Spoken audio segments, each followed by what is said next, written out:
and we want to share our story. And it starts from when I was younger. I grew up in a Christian home, you know, the Christian environment. I had great Christian friends and family, and it was weird though because sex was always something I wasn't afraid to talk about. Not so much with my parents, but more with my friends and just the people I knew around me. We were always asking youth leaders how far is too far and all of that stuff, and sex was just always a part of my identity as a child and growing up.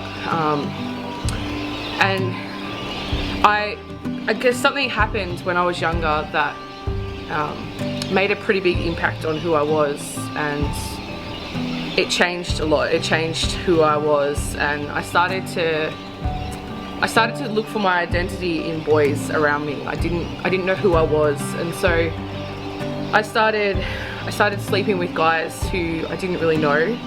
I started just using sex to fill a hole, I guess, and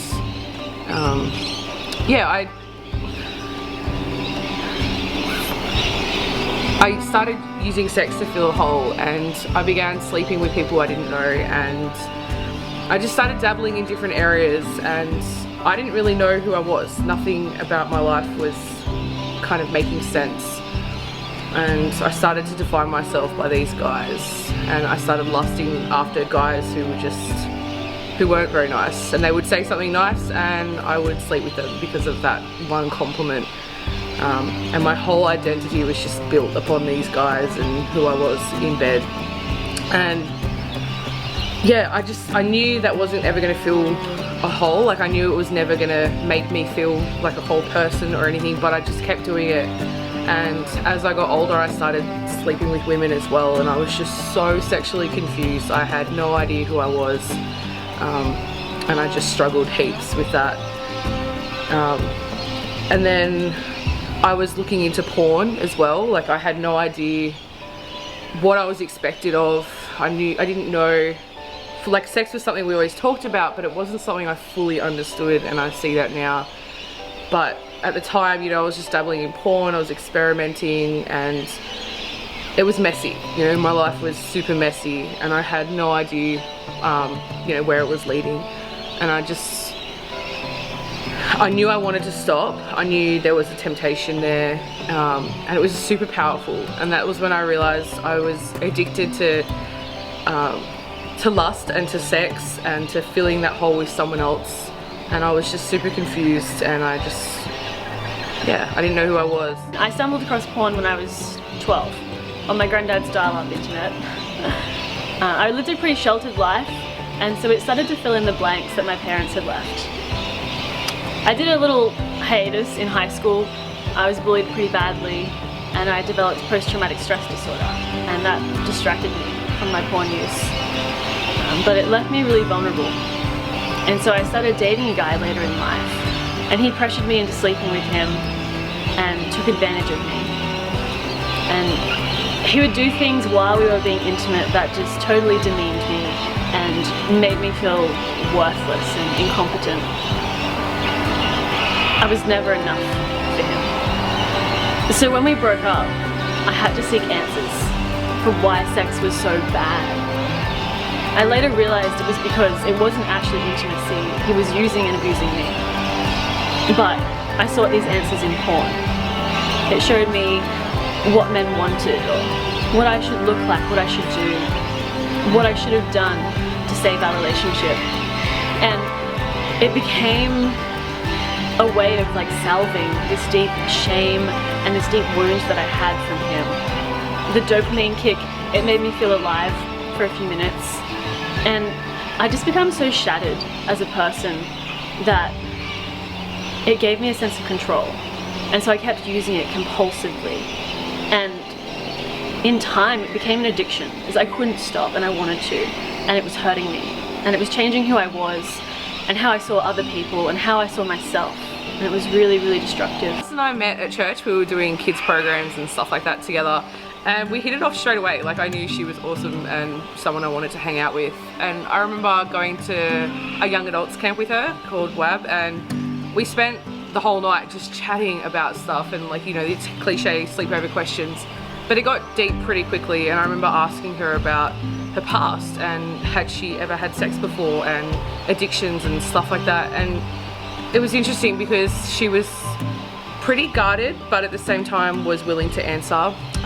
So she was talking about guys a lot and, you know, her past, but I could tell that she was pretty guarded. She was holding something back, but I had no idea what it was, which was really hard. But yeah, it was just a few years later, and we started to become like super close, and I realized that Alice started to become a bit more depressed and anxious, and you know, she just wasn't that same overly bubbly girl that I had met a few years before, and there was something holding her back, something was closing her off, and I could tell that, you know, she was yearning for something. And I remember a group of us started praying one night, and someone prayed over her and saw that she was just kind of like this trapped bird in a cage, and that the door was actually open and she could be freed if she just kind of walked out that door, flew out that door.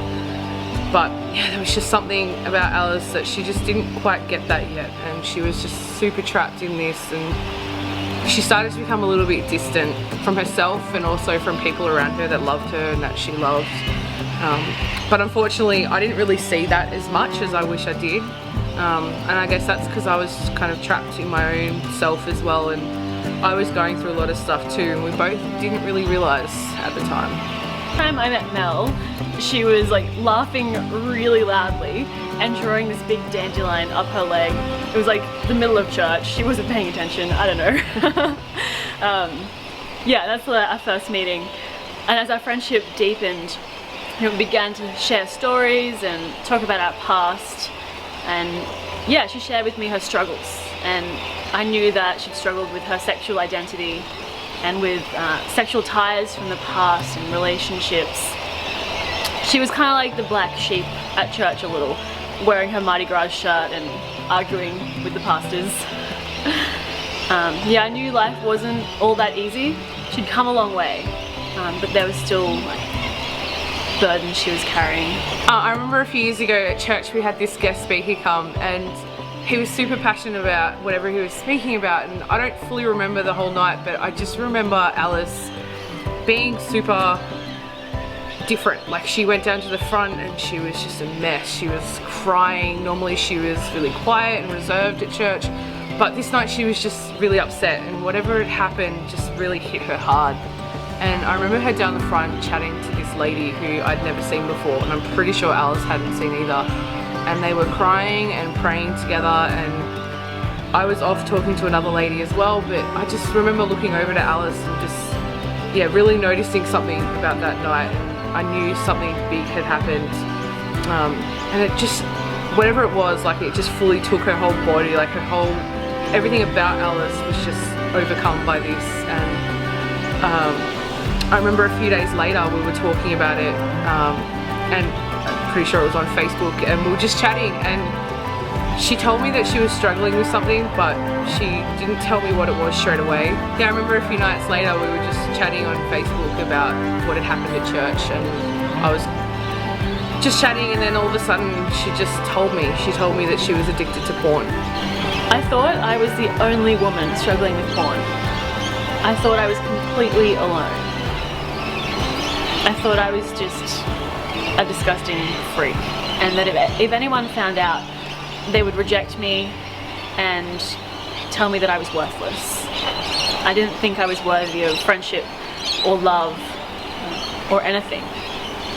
So I had to keep it my secret for years. But one night, a guest preacher spoke at our church, and at the end of that sermon, I found myself weeping uncontrollably. I felt like I'd been electric shocked. I was just on the ground crying because what he said was just so pertinent. Through him, I heard God saying, I know everything, and I love you, and I'm going to restore you. I cried so much that night. But at this point, the risk of disgusting people with confessing was less than the risk of self-destructing. Mel was my best friend, so I started with her. We were chatting online, and I remember this night so clearly. It was like midnight, I was sitting at my dining room table just trying to find the words to go from casual conversation to I struggle with a porn addiction. It took me like an hour. I just kept typing it and deleting it and typing it, and then we'd get distracted and talk about something else. But eventually I said, hey, I need to tell you something. I'm struggling with something. I've been struggling with a porn addiction for the last 4 or 5 years. And the thing is, she responded by saying, me too. She told me that she was addicted to porn. I had no idea. I was literally shocked. Like, I had no idea. I was not expecting it at all.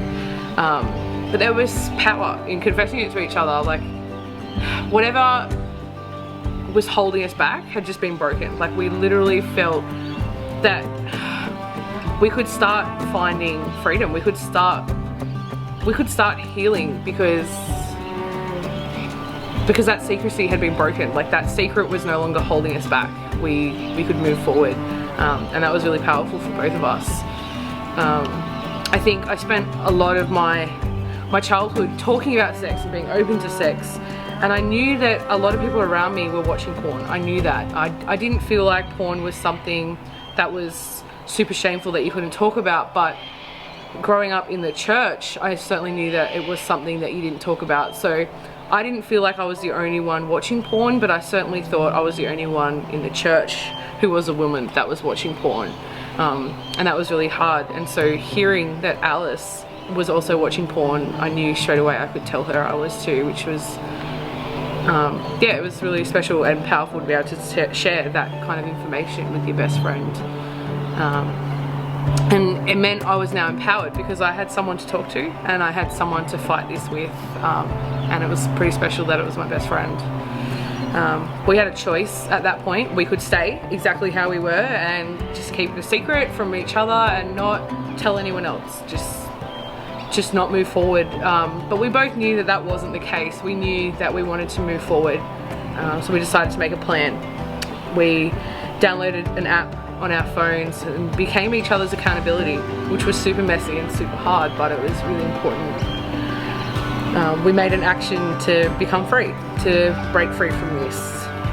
And it was in that action, it was in that moment that I redefined my identity. I was no longer identified by boys and sex and porn and just sexuality in general. I redefined myself, and I redefined myself in Christ, which was super empowering. And that shame was completely lifted.